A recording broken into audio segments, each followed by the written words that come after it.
I'm Connor Old, and welcome back to another episode of Old's Oscar Countdown. This is going to be one of the busiest weeks in Old Oscar history countdowns history, and that's because I'm going to be giving my thoughts in this video on PGA, DGA, and BAFTA. We're all getting those reactions and all those nominations, finally telling us a bunch about the award season.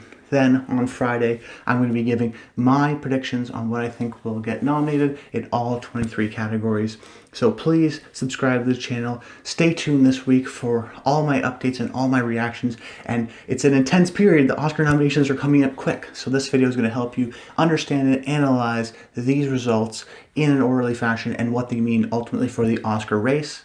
So now jumping into the Producers Guild nominations, the Darryl F. Zanuck Award for the 10 Best Movies of the Year. This is a very indicative award for Best Picture at the Oscars, particularly in terms of voting, in terms of who's going to win, but also with regards to nominations. So let's just mention these sort of elephants in the room and sort of the outsider picks that maybe did get in here and whether or not they will get in. The first one, the big sort of surprise, I guess, was Borat Subsequent Movie Film. Now, more generally, the Producers Guild are a little bit more populist in their picks. They're more often likely to choose movies that are comedies or horror movies or just entertaining movies that maybe do better at the box office, and Borat sort of fits a lot of those qualifications, although it has been doing pretty well within the award season. It is sort of the first one that jumps out to me because while the Oscars can nominate 10 movies, oftentimes they only nominate 8 or 9 because of how their system works.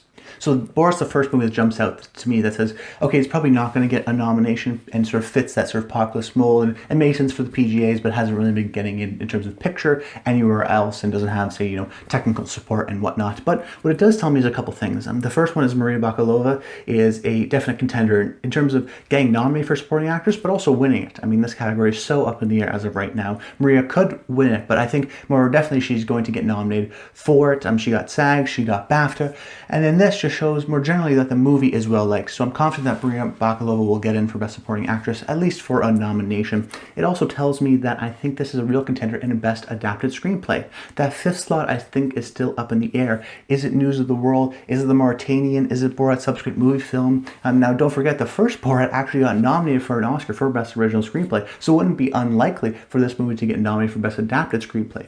And in such a weird year where that fifth slot is up in the air, I think Borat, getting in at PGA and something like the Mauritanian not getting in or News of the World not getting in show it has a little bit more of strength within sort of the American branch of the Academy. So therefore I think that it has a better chance of getting in for Best Adapted Screenplay, and it sort of makes sense within that category too.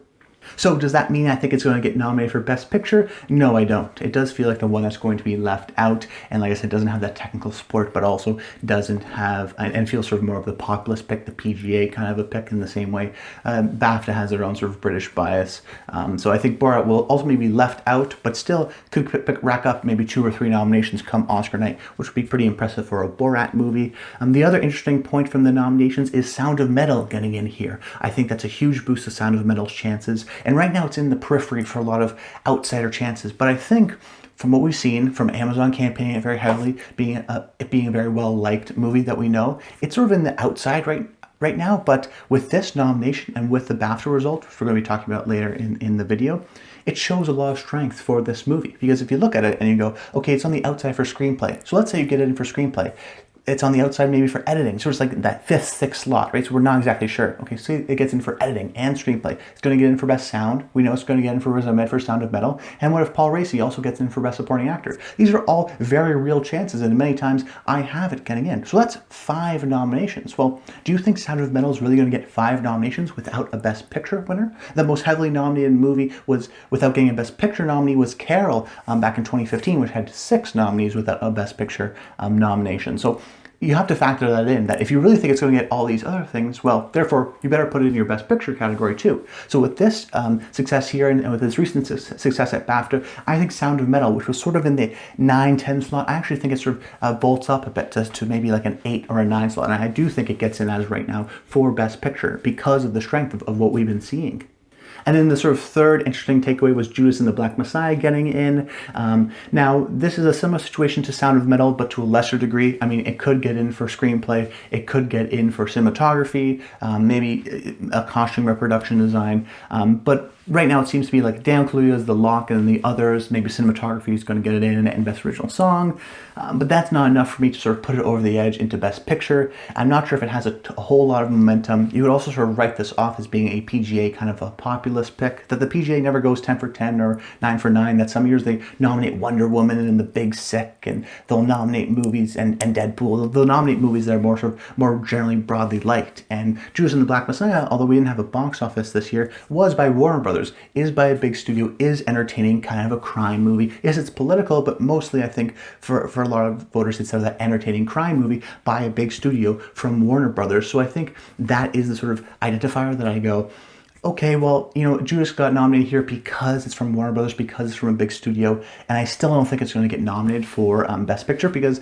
there's only so many slots, and it hasn't been showing us a lot of strength aside from PGA, so I actually have Judas and the Black Messiah as of right now out of the list. And then the two big surprises in terms of not getting nominated, the first being The Father. That was a big surprise for me because I thought that was sort of assumed kind of a top 5 in many ways, maybe Best Picture nominee. So that was interesting to see. But more recently, when we see that later on, I'm going to be talking about the BAFTA nominations, it got in at Best Film there, and it got a lot of support there as well. So that's a movie that we think will still get in at Best Picture because of the BAFTA support, because of Golden Globe recognition, and because of the acting support and screenplay. It seems to be sort of above the line, real heavyweight. And I even though The Father missed out here, I'm still pretty confident that it will get in at Best Picture because of its recent showing, strong showing at BAFTA, as well as sort of other critics groups and industry awards. And then the other one, which I was surprised, was News of the World. I mean, News of the World is kind of the Judas and the Black Messiah populist pick. I still think Paul Greengrass has at least an outsider's chance of getting in for Best Director because of my stat that I truly believe in, that when you're unsure of what the fifth slot is going to go to, often choose the person who's been nominated before, and Paul Greengrass or maybe Spike Lee, I mean, those are the only ones that are sort of in contention. Speaking of Spike Lee, if you think The Five Bloods is still in the race, you're delusional. It's probably going to be blanked out completely at the Oscars, so I'd recommend taking The Five Bloods out of your Best Picture and many of the nominations because it hasn't showed it's going to get anything at all. But News of the World, I still think is going to get a lot of technical awards. I could still very well see it getting in Helena Zengel for Best Supporting Actress. So as of right now, it is sort of in the outset. It's like the 9th pick, maybe the 10th pick of my top 10 because I'm unsure if it slips in. It has so much of the technical support. It does fit a certain type of mold, but frankly, you have to look at the nominations. You have to look what it's been nominated for, and it mostly has been technical. It hasn't been any above the line, and not always these technical movies get into Best Picture. In some years they do, but some years they don't. I still have it in my Best Picture, but this definitely hurts someone like Paul Greengrass's chances. But that's my PGA thoughts and reactions. Now jumping into my BAFTA reactions. So before I discuss these wild BAFTA nominations, you may have been surprised in many of the acting and directing categories. I want to explain what BAFTA did this year and totally sort of change their voting processes. So I want to break it down quickly before we get into it, just so you understand why these movies were picked. So all the acting categories and the directing category were not voted by all BAFTA members. The reason why BAFTA has always been a very good predictor of what will get nominated at the Oscars and also what will win at the Oscars is because many of the members of the British Academy in Film and Television Arts are members of the Academy. So actual members of the Academy are voting on movies that they like. And this is, thousands of members are in the British Academy Film and Television Arts. So we actually get to see a good consensus pick. So they were always a great sort of predictor of the Oscars. But this year, what they've done, in attempts, I think, to diversify their lineup for the Best Director and Best Actress, Best Director and Best Acting races, so supporting actress, lead actor, lead actress, what they've done is a committee has voted on it. So a group of only 7 to 12 people for all these categories were choosing who was going to get nominated. So if there was a group of 7 people, 7 directors that ultimately picked the 6 directors that got nominated, ultimately said, hey, we like these guys or we appreciate these movies. And that's why you'll see director picks without the film correlation and vice versa. But it's notable that the Best Picture category and all the other categories, so all the below-the-line categories, were done traditionally with a consensus vote, with sort of the Academy actually all voting them versus the 7 to 12 people. Now, I don't want to debate the reasoning behind this or if it was smart or relevant or whatnot, because ultimately this is an Oscar analysis show, so we want to see what this means for the Oscars. So that's why I'm not going to be talking about director or any of the acting races in BAFTA because, frankly, I don't think they're relevant. I'm kind of throwing them out the window. I'm not going to say that 7 people who are part of BAFTA who voted on this directing list, therefore, Thomas Fincher Briggs has a really strong chance of getting in.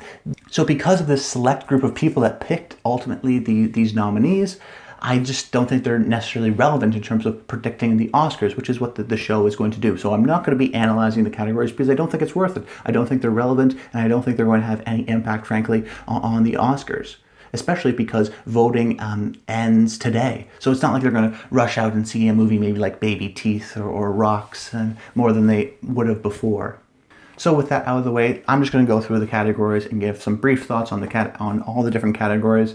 Of course, later on in the week this Friday, I'm going to be giving my final predictions for all 23 categories, so stay tuned for that. But I also have full videos on each of these categories where I break down the whole relevance of the category. So check those out if you want a little bit more depth, but this is just going to be sort of quick reactions. So for best film, we have Nomadland, Promising Young Woman, and Trial of the Chicago 7, which I think cements them as the sort of top 3 in terms of getting a potential win at the Oscars. I think those are the 3 frontrunners. I think Nomadland, once again, overperforming in many ways in this category, shows that it is the clear frontrunner to win Best Picture, and this doesn't stray away from that. The Father getting in here, like I said in the Producers Guild section, definitely helps because it didn't get in at PGA, so it getting in here shows a strong sign of support. Now, it does have a little bit of a British bias because it is a British co-production. However, once again, the Brits are a large portion of the Academy, so they will be voting for that. And I think The Father does get in for Best Picture. And then the Mauritanian, which was a very interesting one. And if you look at the nominees, the Mauritanian did very well, particularly in the categories that were voted on by the entire group. I mean, this is a movie that is very well liked, but it's so hard to judge how well liked it is and what will happen at the Oscars. I mean, I personally don't have Tahar Rahim getting in for Best Lead Actor. I don't have Jodie Foster as of right now for Best Supporting Actress. I don't have it in for Best Adapted Screenplay. So then I go, well, it got in for Best Film at BAFTA. It got in all those other categories. It got in for Cinematography. I mean, the movie is very well liked within the British branch of the Academy, but will this be a movie that gets nominated at the Oscars? It could. Maybe Jodie Foster, maybe Screenplay, but I'm a little bit hesitant right now. So I'm going to look at it and maybe I'll put it in for Adapted Screenplay. Maybe I won't, but it's going to be a tough call to see where the Mauritanian support ultimately lies. And this could be a situation where it got nominated for Best Film at BAFTA, but gets no nominations at the Oscars. I mean, that's a very real possibility. Animated film, Onward, Soul, Wolfwalkers. No surprise here. These are the top 3. The hard part is the next 2. But yeah, these are definitely going to get nominated. No surprise here. Best Adapted Screenplay. The Dig was very well liked at this award show, getting in many technical categories and for screenplay. However, it definitely stands out as the BAFTA kind of British bias movie of the year. I mean, released sort of later on Netflix. It is, in many of these cases, eligible for Adapted Screenplay, for costume design, or things like that. But, something like costume design, it wasn't even nominated at the Costume Designers Guild. It wasn't even nominated at the Writers Guild, when many of the potential possibilities were not even eligible. So it is sort of interesting to see that The Dig was kind of surprising in terms of how many nominations it gets, but it definitely stands out as the British bias kind of a movie, the stately British drama that gets recognized here, but ultimately not at the Oscars. The Father and Nomadland, I think, are 2 locks for this category, and I expect them to get in. Surprisingly, no One Night in Miami and Ma Rainey's Black Bottom, which I think are both particularly sort of Black American history kind of a movies, so maybe there's not a connection between the British Academy, so there's not a connection there, so they didn't nominate those, but that was a big sign. I thought those 2 would definitely get nominated. I still expect them to get nominated at the Oscars, but interesting to see no nomination here. The Mauritanian, once again, I think this shows a great sign that maybe it replaces Borat for that 5th slot, so I can definitely see Mauritanian getting in for Adapted Screenplay, probably its best chance at getting in at the Oscars. And The White Tiger is interesting here, but it has also, similarly with The Dig, gone in nowhere else, so I don't expect it. It only got 1 nomination at BAFTA, so I don't expect it to get in for Best Adapted Screenplay, frankly. Best Original Screenplay, once again, Trial of Chicago 7, Mank, and Promising Young Woman. Very beloved movies. I expect those 3 to get nominated. They've been getting in everywhere else, so I expect them all to get in here for this category of Best Original Screenplay. Rocks is interesting, but ultimately, that was nominated for Best Director. and is more generally a British kind of a movie that was well appreciated, particularly within the BAFTA, but we've seen very low appreciation with it within the Academy. It could get in for Best Original Screenplay as a surprise, but if it would be anything, it'd be sort of that fifth slot. Another round, I think, is actually a little bit more interesting because, you know, Minari didn't get nominated here, which was fascinating because I actually really expect that to get nominated pretty easily at the Oscars, particularly because Parasite won last year. Roma got nominated a couple of years ago. This category is more and more likely to nominate movies, particularly that are not in the English language, where they weren't used to doing that before, but now are more commonly doing that. So I think Minari will get in, but does that mean another round will also get in? It had an impressive showing here. We know that it's well liked, but maybe it gets in that fifth slot. It's an interesting sort of prospect in terms of being the international movie that's definitely well liked that gets in. It'll be interesting to see that fifth slot, which I think is very much up in the air. But I think it's up in the air because Soul is a movie that has just not gone in as well as I thought it would. I thought this was a sort of a slam dunk for a screenplay nomination. It not getting in here is pretty disappointing, and I think maybe pushes it out on the edge to think that, you know, maybe we thought it was more well liked than it is. So right now I have a movie like Sound of Metal, or maybe even something like Another Round slipping into that fifth slot. But once again, yeah, no, Sound of Metal actually hurts that movie too. So it's hard to see. It's very much Mank, Promising Young Woman, Trial of Chicago 7. Then I give Minari with the fourth slot. But the fifth slot, is it Soul? Is it Judas and the Black Messiah? Is it Sound of Metal? It's going to be really hard to tell ultimately come Oscar night. Cinematography, Mank, Nomadland, and News of the World were all expected to get in, and they did. So I expect those to sort of continue to follow suit and ultimately get nominated. Judas and the Black Messiah here also was a bit of a surprise, but I still think that it is well appreciated. Sean Bob is well appreciated within the industry, so I expect Judas and the Black Messiah to get in. And then the Mauritanian was interesting. This is once again an outlier that maybe sort of surprises come Oscar night, but you worry about what that sort of fifth slot would be. And maybe it's Minari, maybe it's something else. So it's going to be interesting to see where that ultimately goes. Maybe it's Ma Rainey's Black Bottom, but I don't think it's the Mauritanian for cinematography. Then documentary, we have Collective, which, you know, this is one of the strangest years I think I've ever seen for this category. There really is no consensus one or even consensus 2 or 3 movies. It's very strange. But if there is a consensus one that will definitely get nominated, it's Collective, because of this sort of BAFTA response and more generally being competing in also in Best International Feature. So it has a lot of momentum there. So it getting in here is a good sign that will get nominated. David Attenborough, Life on the Planet, won't get nominated at the Oscars because it's not shortlisted, and also that British bias. The Dissident is also not shortlisted, so that won't get in. The same thing with Social Dilemma, not shortlisted. So really we only have Collective, but My Octopus Teacher, I think, is the big revelation that I think we can take from these nominations, that this also got nominated at the Producers Guild for Best Documentary. It was also shortlisted for Best Director at the BAFTA, so we know that this is a well-liked movie in terms of maybe even winning in this category. Dick Johnson Is Dead not getting in, for example, I think is a sign that when we talk about the feel-good in my documentary video, I talk about the feel-good documentary, that there's always sort of one each year, and Dick Johnson Is Dead is kind of the feel-good movie, but also kind of My Octopus Teacher. So I think My Octopus Teacher actually has overtaken, as of right now, Dick Johnson Is Dead, so I've put it into my Oscar nominations along with movies like Time and The Truffle Hunters, which has seen recent success. But I think this Octopus Teacher nomination has sort of shown us that, yeah, this movie is actually in contention. This is a movie that can definitely get nominated, and it is well liked within the Academy. So watch out for the Octopus Teacher, and you may want to consider putting that into your nominations. Film not in the English language, another sort of strange category that doesn't tell us a lot. Another Round, we knew, is most likely going to get nominated. It probably will get nominated. Les Miserables was nominated last year, so it's not going to get nominated again. Minari is not qualifiable at the Oscars, so it's not going to get nominated. Quavidi Seda also got a director nomination along with Another Round, so we know that movie is very well liked. So the sort of top 2, I guess, in foreign film or international film will be Quavidi Seda and Another Round, and then the rest is kind of up in the air. I still think Collective can maybe show up there as well, because we know it's so well liked within documentary. It may also get in for international feature. Interesting to see a movie like Two of Us not get in, for example. But Dear Comrades, I think, is the most interesting point. I don't have it in because it's a Russian movie, and I still want to keep sort of one movie that's from another country. So either it's La Llorona or I'm No Longer Here or The Night of Kings. It'd be fascinating to see if it's all 5 European picks, in which, if it was Dear Comrades and Quavadisada, Another Round, and Two of Us and Collective. I mean, that would be very fascinating. We'll see from right now, but I think Dear Comrades I still probably have it on the outside. I probably don't have it in my top 5.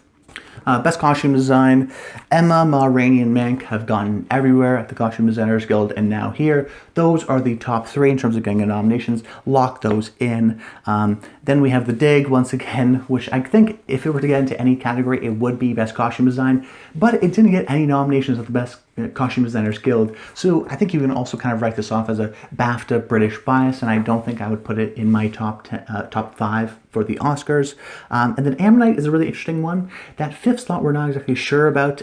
This was a movie that, had Oscar buzz very early on, but then sort of lost it. So maybe it does seem like a movie that will get 1 nomination at the Oscars, and this probably has its best chance of getting nominated, or maybe something like Best Score. But if we think it's sort of those top 3, and then maybe Mulan, because it did very well at the Costume Designers Guild, the question is sort of like, what's that 5th slot? Most of the time, all the nominees in this category aren't all nominated at the Costume Designers Guild. It's not like the Costume Designers Guild is super indicative of what's going to get nominated. So maybe that 4th slot, that 5th slot goes to something like News of the World, which surprisingly, in my opinion, didn't get in here, didn't get in the Costume Designers Guild. Same thing with Billie Holiday versus the United States, didn't get in here, didn't get in the Costume Designers Guild. Maybe they show up at the Oscars because in case of News of the World, well liked. Also costume designer is Mark Bridges, who's very well liked and has won a couple times, I believe. So maybe that's a factor, or maybe the United States versus Billie Holiday is a factor because the dresses were designed by Prada. It's going to be interesting to see, but it could be Ammonite for that stake too. But no News of the World here I think really hurts, and similarly, but less so with the United States versus Billie Holiday, but no News of the World at BAFTA here I think hurts its chances, so you may want to consider putting that out of your top 10 for costume design.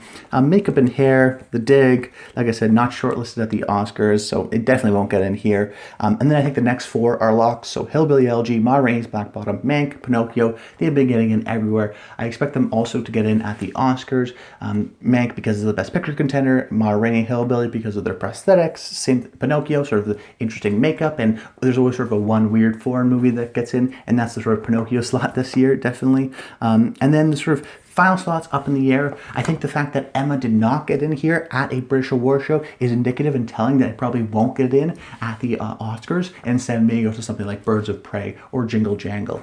Best Original Score, no surprises here. Promising Young Woman got in, which is a good sign for the movie, but it's not nominated or shortlisted for Best Original Score at the Oscars, so it's not going to get in there. But I expect the other 4 to get nominated, and probably The Midnight Sky from Alexander Desplat to get in for that final slot, because BAFTA definitely did not like The Midnight Sky, but we know The Midnight Sky is well liked from previous industry awards. We also know Alexander Desplat is very well liked, and I think this is sort of a nail in the coffin for Ludwig Göransson for Tenet, because it didn't get in here. It has sort of shown that sort of lack of support overall, and it needed this to get in to sort of maybe prove to us that it is a very well liked movie. But generally in Tenet, I mean, not getting in for something like sound, which we're going to be talking about later, it's really showing signs of weakness, and it may not get nominated at all. Maybe it's sort of cinematography and one other, but maybe not. Then I have Best Editing here. We have The Father, Nomadland, Promising Young Woman, Sound of Metal, and Trial of the Chicago 7. So I think Nomadland, Trial of the Chicago 7, and Promising Young Woman are the sort of guaranteed 3. We'll have to see at the Ace Eddie Awards if they get nominated. There could be a surprise where Nomadland doesn't have like a lot of editing, so it misses out, or same thing with Trial of the Chicago 7. But I expect all those 3, because of the 3 frontrunners and because editing is so directly tied to Best Picture, I expect them to get nominated. And here, them getting nominated is not a surprise for me. The Father is a bit of a surprise and definitely boosts its chances, but maybe you could argue the fact that it was a British film. Ultimately, we're going to have to look at the Ace Eddie Awards, which happen on later in the week, tomorrow, by the time you're seeing this video, so we'll have to watch out for that. And Sound of Metal really needed this. I mentioned that oftentimes these nominees go to movies that are nominated for Best Picture, that sometimes there's an I, Tonya or Star Wars The Force Awakens, but not always. So Sound of Metal, it getting in here ultimately boosts its chances, I think, for getting a Best Picture nomination, which then in turn boosts its chances to getting in for a Best Editing as well.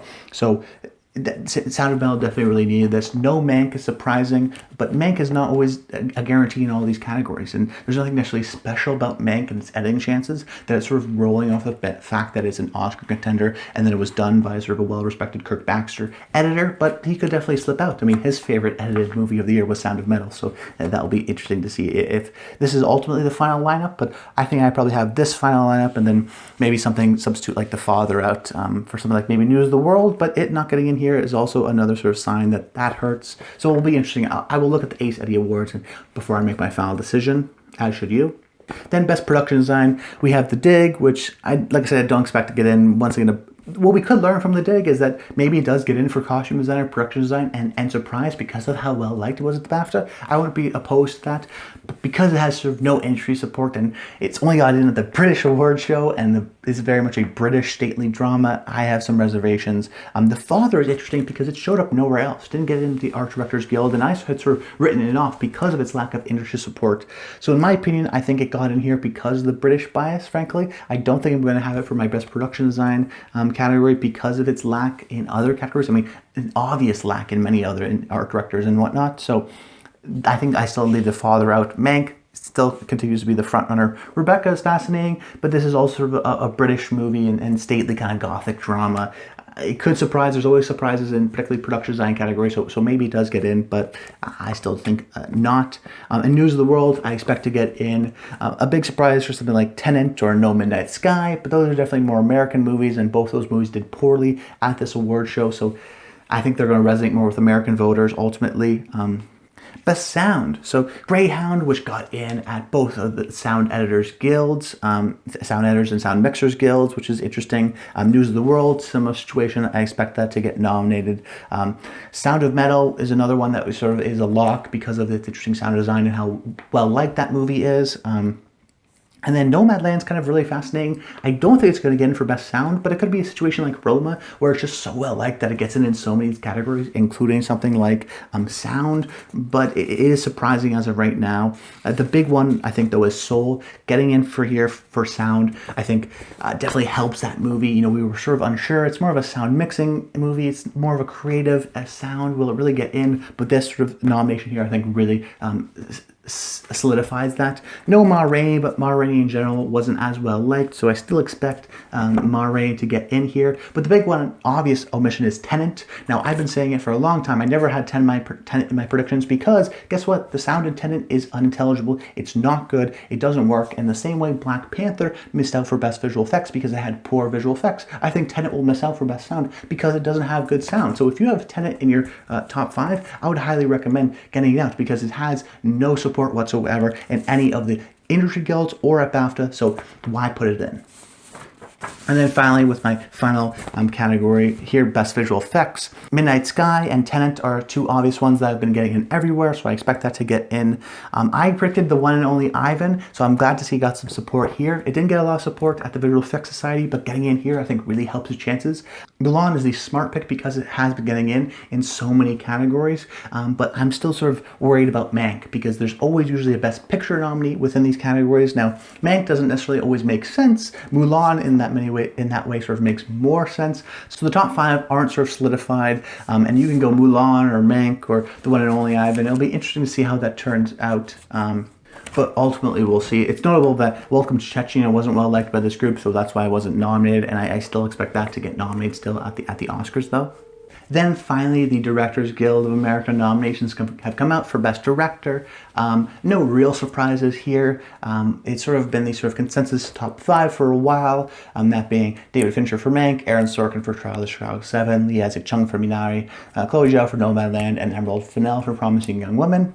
Now, I'm hesitant to say that these are going to be the top 5 because every year the DJs almost never match up. It's always a situation where there's always a surprise Paul Thomas Anderson or Pavel Pawlikowski. There's always someone that's kind of surprised and gets in there when maybe others wouldn't think it would be. This could be a year where it is just the top 5, but there's always a situation that we run into every year where the surprise is always like, we never thought that before. But the surprise is almost always a director who's been nominated before. So I'm looking at someone like maybe Paul Greengrass or Spike Lee or maybe an outsider chance of someone else. But probably the safe pick is to go with these 5. Even though DGA very rarely lines up at the top 5 at the Oscars, it's probably safer just to pick the 5 and then accept the one that you're probably going to miss out on, or maybe it actually does go 5 for 5. I mean, this is the sort of obvious 5 that we expected. So maybe it will continue to be that trend, but we'll see ultimately. I may go Paul Greengrass just to be a little bit more fun, and I've been on that train, and I believe in kind of News of the World with its technical support, but it has been letting me down as of recent. So we'll see. You may just have to go for that top 5 of DGA. So just let that to the end, because there's nothing really special about it. There's no huge reactions that I can think of. Regina King, I guess, is the one that's like, we thought was going to get in maybe initially, but has sort of swapped out with Emerald Fennell, and I don't think she'll get in, but we'll see, mostly because One Eye Miami has been losing some confidence, and someone like Thomas Finterberg for another round didn't get in here, and maybe that would be the surprise pick. Will be interesting to see.